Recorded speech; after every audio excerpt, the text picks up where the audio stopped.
I know what you're thinking. Robbie, this is way too early to be talking about the trade deadline. Spring training is just getting underway, but you know you love the trade talk. Don't you lie to me. And I saw this article here on Bleacher Report. Way too early predictions for the 2025 MLB trade deadline. So that got me to thinking, I'm going to come up with my own way too early predictions for the trade deadline. So I got a few ideas in my head.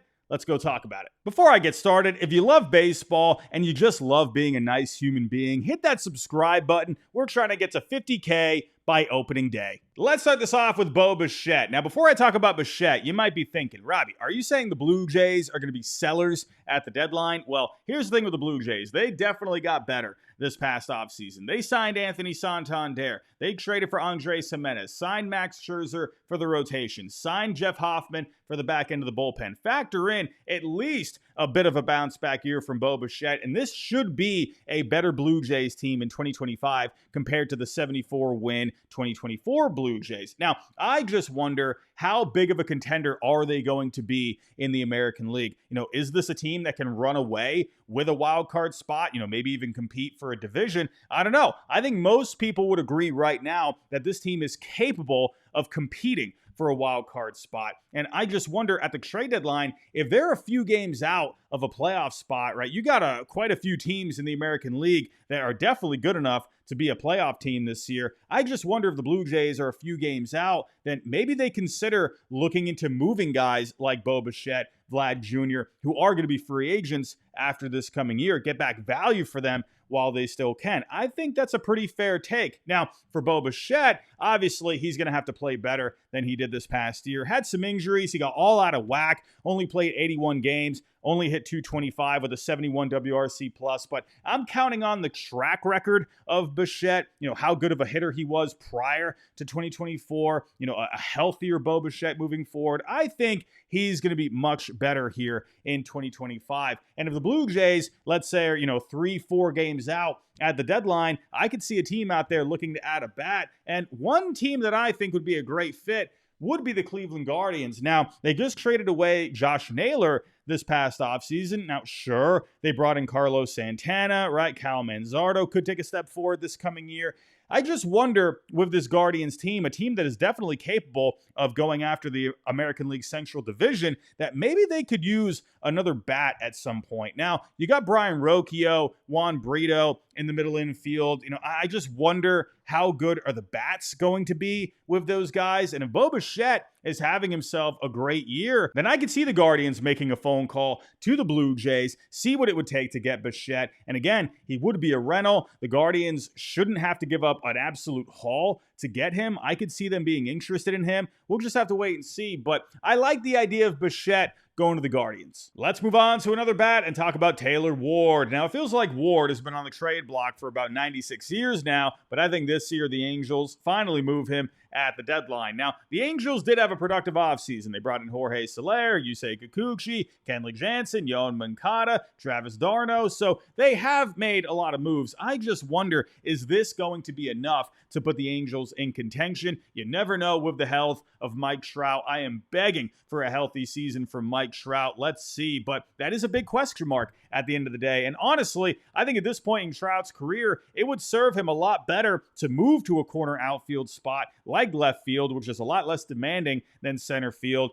Get some DH time in there as well. I think that would be good for Trout over the next few years to try and stay on the field. And with Taylor Ward, this guy's been a solid bat over the last couple of years now, coming off a season in which he hit 25 home runs, had a 111 WRC plus. He mashes lefties, and at the deadline, teams, they like to look for those kind of bats. And I think one team that could be pretty interesting would be the Kansas City Royals. As of right now, you got MJ Melendez out in left field, a lefty bat. You got Kyle Isbell out in center field. Not really sure what Hunter Renfroe is going to give you at this point. I could see the Royals making a play here, where left field, MJ Melendez, there's a lot of strikeouts there. I'm just wondering how much is he going to give you. So I could see the Royals turning to Taylor Ward in this situation. MJ Melendez can be the lefty bat in that situation. I think that would be great for their lineup. And the Royals, coming off a solid season, I expect them to have yet another pretty solid year. I think Ward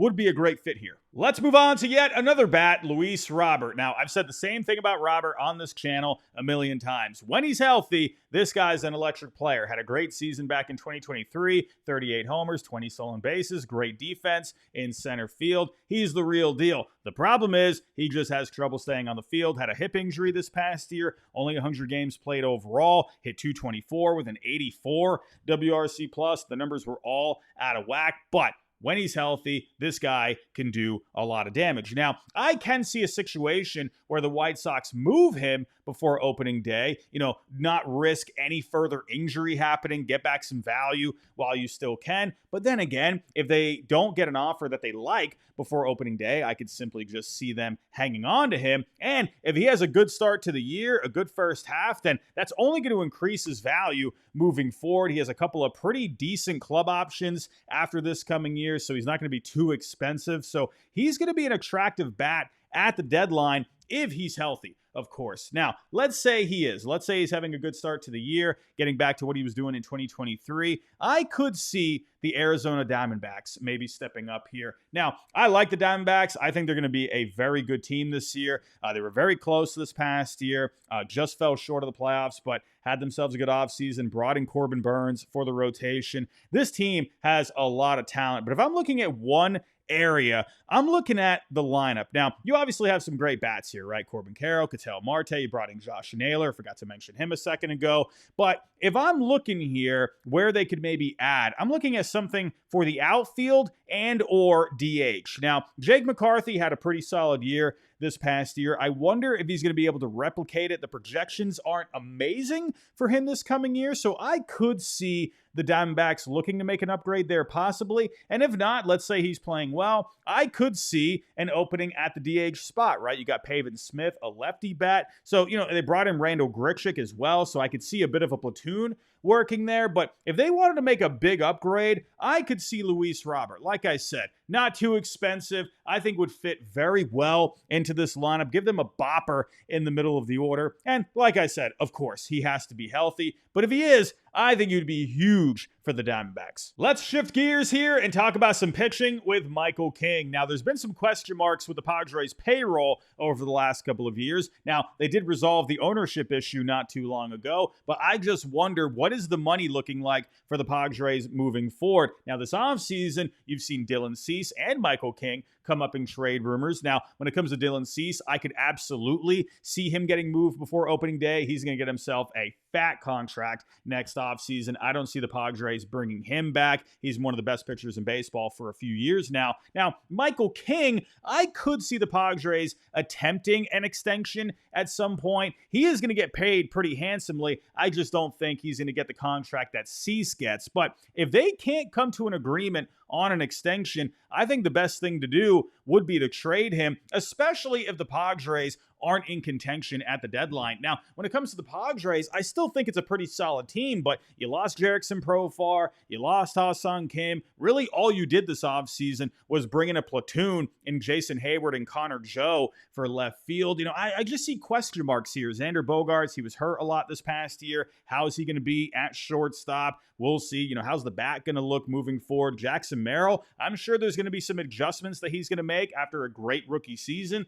this past year. Teams now have a full year of scouting reports on him. Fernando Tatis Jr. is going to be able to take that big step forward to get back to that superstar level. We'll see here. I just think there's a lot of question marks with the Padres here. And Michael King, I could see him being with the team still. I could see Dylan Cease getting moved before the start of the year, just like he was last offseason. But Michael King, if they can't figure out an extension, I think he could be a prime target at the trade deadline, considering he is a free agent after this coming year. And one team that I have my eye on to add some starting would be the Texas Rangers. I'm expecting big things out of the Texas Rangers this coming year. Had a World Series hangover this past year. They were dealing with a lot of injuries. So I think the Rangers are going to get back to their winning ways this coming year. There's a lot of talent on the Rangers here. But if I'm looking at the rotation, right, you got Jacob deGrom, hopefully going to be healthy for a full season. But with the way, his health has gone over the last few years, that is a big question mark. Nathan Eovaldi, he continues to be solid. But,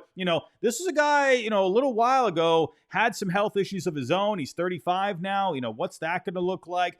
John Gray, he's had his health issues as well. So, you got guys like Kumar Rocker, Jack Leiter that can contribute. But I could see the need for some pitching here. And the Rangers do have a good amount of prospects in their system to be able to get a deal done. I think Michael King would be amazing, right? He looked very good in the postseason for the Padres. Had a great year this past year. Over 170 innings pitched, ERA at 2.95, FIP at 3.33. I think he'd be a great addition. And for the Rangers, they've had some payroll issues of their own, because of all the TV revenue stuff. I think that's probably, in the rear view mirror at this point, but I could see them not wanting to take on like some big contracts, like with guys like Sonny Gray, who could maybe come up at the deadline. Sandy Alcantara, he's got a bit of money owed to him as well. Michael King is just going to be a rental. So I could see the Rangers loving the idea of that. And could you imagine if everyone's healthy, deGrom, King, Eovaldi? I mean, that would be a great 1-2-3 for the postseason. I'm also going to include the Mets here for Michael King. Now, they did add to their rotation this past offseason with Frankie Montas and Clay Holmes. You did bring back Sean Manaea,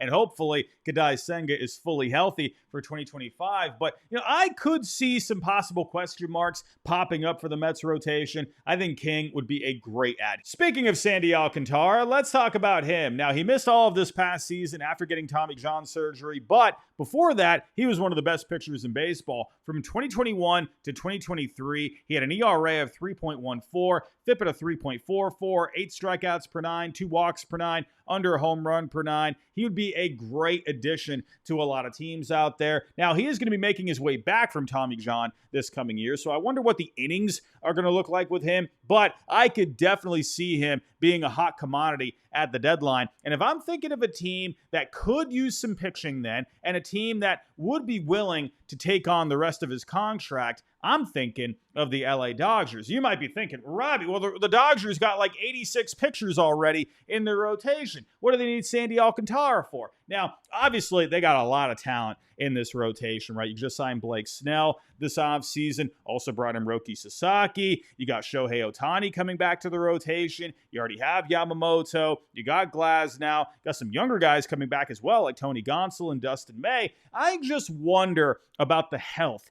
of the rotation moving forward. You got a lot of question marks when it comes to that here in this rotation, right? Now, Yamamoto, I think he's going to be fine moving forward. He had some shoulder issues this past year, but something to keep an eye on. Blake Snell, he's had some groin issues over the last few years, so I wouldn't be surprised if he ends up missing a few starts here and there. Tyler Glasnow, there's always an injury concern with him, so that's someone to definitely keep an eye on. Roki Sasaki, yes, great addition for the Dodgers, but coming to the States for the first time, I'm sure they're going to manage his innings in some kind of a way, so that's something to keep an eye on. Shohei Ohtani coming back to the rotation after getting elbow surgery. I'm sure there's going to be some kind of a workload there with him. Gonsolin and Dustin May, they're coming back from injury. Now, don't forget about Bobby Miller. I think he could be a bounce-back candidate this coming year, so they have a lot of guys, but also a lot of question marks as well. But when I think of the Dodgers, this is a team that is always doing something at the trade deadline. They're always pulling off some kind of a big move. Go back to Max Scherzer, Trey Turner this past year, bringing in Tommy Edman, Michael Kopech. So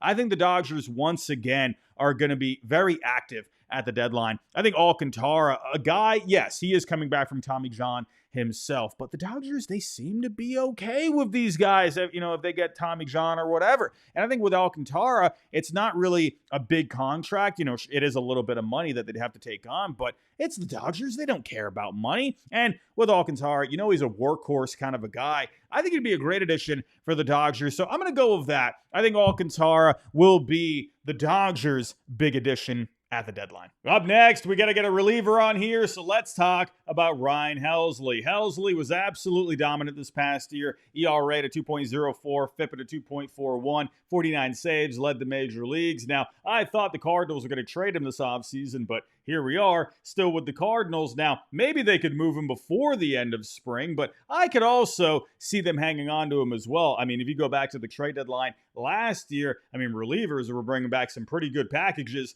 to these teams. teams. So I could see the Cardinals taking that same route. And one team that I got my eye on is actually my Red Sox. Now, the Red Sox and the Cardinals, they've been talking this offseason about Nolan Arenado, so they are building that familiarity there. You got Chaim Bloom with St. Louis. He knows the Red Sox system very well. So I could see them coming back together at the deadline and making a move. Now, when it comes to the Red Sox bullpen, you got some good arms here, but I think there's some question marks with what the roles are going to be. Now, Liam Hendriks, right, they brought him in last offseason, but he hasn't pitched since 2023. What is he going to look like? You did bring in Chapman, but I see Chapman being more as that lefty setup guy, maybe close some games here and there. You got some other possibilities. Justin Slayton had a pretty good year this past year. Garrett Whitlock, he was tremendous back in 2021, but I see a lot of question marks, and I wonder if maybe this could linger into the season. Well, if you go out there and get someone like Ryan Helsley, I mean, that is going to answer all of your questions. He'll be the closer down the stretch, and I see the Red Sox being very competitive